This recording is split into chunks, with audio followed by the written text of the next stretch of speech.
Hey everybody, it's Pastor Gregg Davis here at the NAS, and just wanted to share with you for a few moments some thoughts that kind of been rolling around in my head over the past couple of weeks.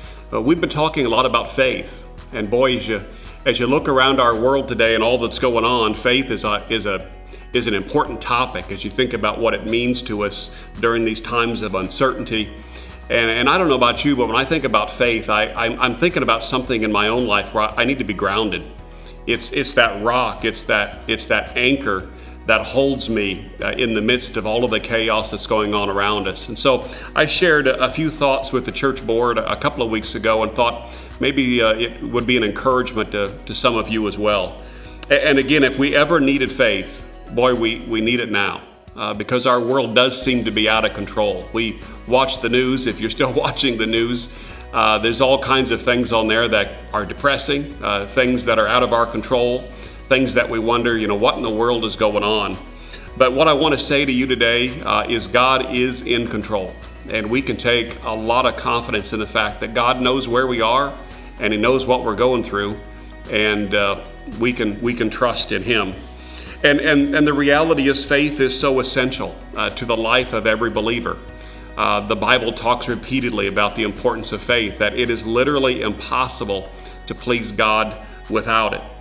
The sad reality is, as you look around our world today, is faith is becoming scarce.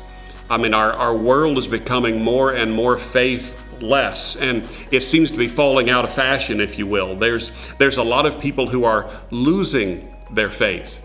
And we have a couple of words that we sometimes refer to those who have lost their faith. There are some that we may say are atheist. They are people that do not have faith at all in God.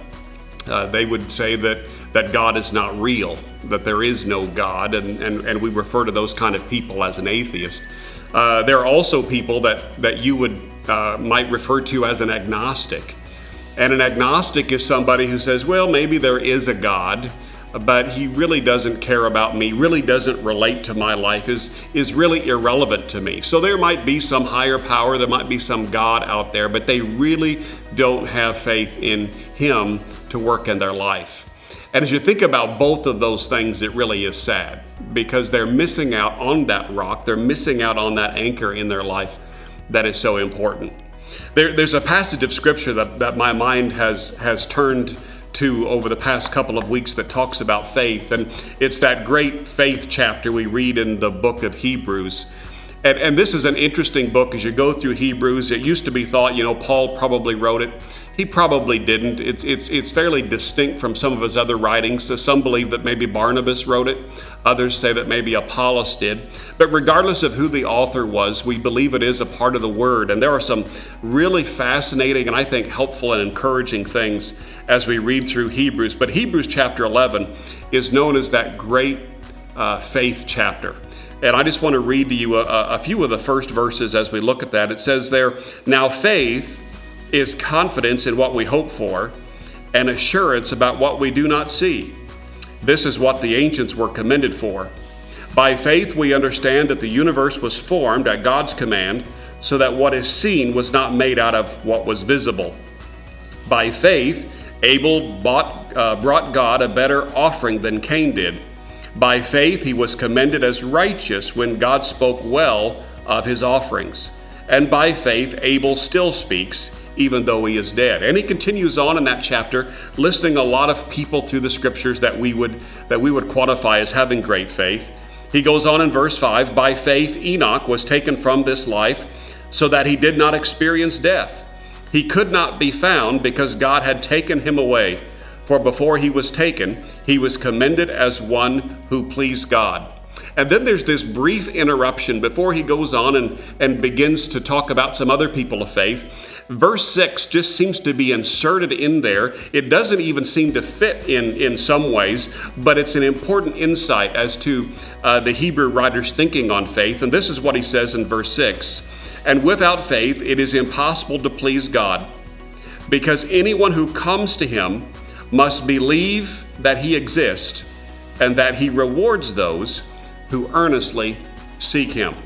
And I was reading that the other day, and it just kind of hit me how important those two realities are as we think about our faith. Because as we talked a minute ago about those in our world who don't have faith, those that we might refer to as atheists, those who we might refer to as agnostics, what's interesting about this passage is it directly confronts those who are in those places in life. And it says there that you have to have faith to believe that he exists. There's number one. That immediately confronts those who might be in a position of being an atheist. They don't believe that God exists, but you have to have faith that he exists. And secondly, that he rewards those who earnestly seek him. And so here the Hebrew writer in all of his genius is confronting the sad reality of those people who don't have faith. But here's the good news for us that do. The good news is that God is real, that we have faith in a God. He is our anchor, he is our rock, and he is real, and he is with us. He is with us in the here and now. And we can take a lot of comfort in that what we say about God, those aren't just words that make us feel good, but that is the absolute truth, that he is real and he's with us. And the second thing it tells us, as it confronts those who may be more of from an agnostic perspective, that God doesn't care, well, I tell you today that the opposite is the truth, and that is God does care. That he is working on our behalf even now, that he is not some irrelevant God at a distance, but he is right up close with us. And so what I want to say to you, Christian, today as you're listening to this, maybe your faith is being challenged by the circumstances that are happening in this world around us. Don't let your faith be shaken. Let it be that rock. Let it be that anchor, because we know that God is real, that he is with us, and that he cares about us, and that he's going to walk with us every step of the way. So be encouraged, church. Great to see you today. God bless.